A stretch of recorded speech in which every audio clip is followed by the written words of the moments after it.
Video అయితే నేను post చేసేదానికి దసరా కూడా అయిపోతుంది. బికాస్ ఆఫ్ కుదరలేదనమాట. అండ్ ఇదొచ్చేసి దానికి పార్ట్ 2 కంటిన్యూషన్ అనమాట. ముందు పార్ట్ చూడకపోతే ఎవరైనా చూసేయండి. ఇదొచ్చేసి పున్నమి ఘాట్‌లో డ్రోన్ షోదనమాట.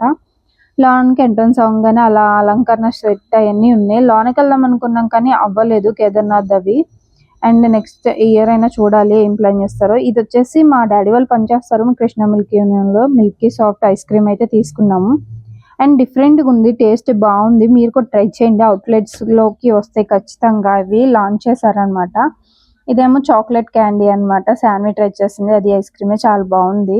అండ్ ఇక్కడ వచ్చేసి స్టాల్స్ అయితే ఫాస్ట్ ఫుడ్స్ కానీ నీలోఫర్ చాయ్ అలాగే and Araku special coffee, modern foods, dominoes, Madugu halwa and ఇలా కృష్ణ మిల్క్ యూనియన్ వాళ్ళది అవుట్లెట్లు అయితే పెట్టారనమాట. చాలా బాగున్నాయి. ట్రై చేయొచ్చు. కొన్ని సమోసా కానీ అన్నీ పర్లేదు. ఫ్యామిలీతో కొంచెం ఎంజాయ్ చేయొచ్చు. కానీ ఆ రోజు మేము వెళ్ళిన రోజు క్రౌడ్ ఉండే బాగా. అందుకే సింపుల్గా అయితే చూసి అయితే ఇంటికి వచ్చేసాము. ఎందుకంటే పిల్లలు ఉన్నారు కాబట్టి ఇబ్బంది పడకూడదు అని చెప్పి అవన్నీ చూసుకొని అయితే ఇంటికి బయలుదేరాం. నెక్స్ట్ డే అయితే ఎగ్జిబిషన్కి వెళ్ళా. అది ఎట్లా అయింది ఏంటి అనేది షేర్ చేసుకుంటా ఎక్స్పీరియన్స్ మాత్రం.